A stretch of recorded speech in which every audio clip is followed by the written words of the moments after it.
ఒకసారి మూత్రం ఎక్కువ వస్తుంది, మరి దీనికి కారణం ఏంది అది ఇది అని ఆలోచించి చూస్తాం అనుకుంటున్నా.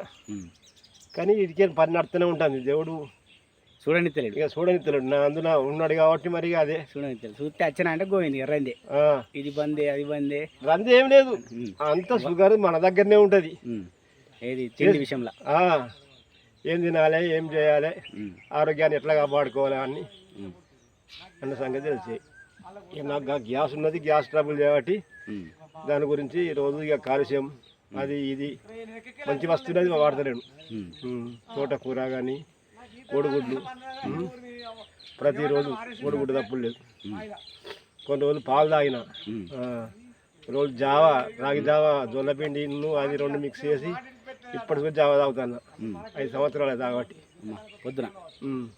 పొద్దున ఇక దేవుడు దాంతో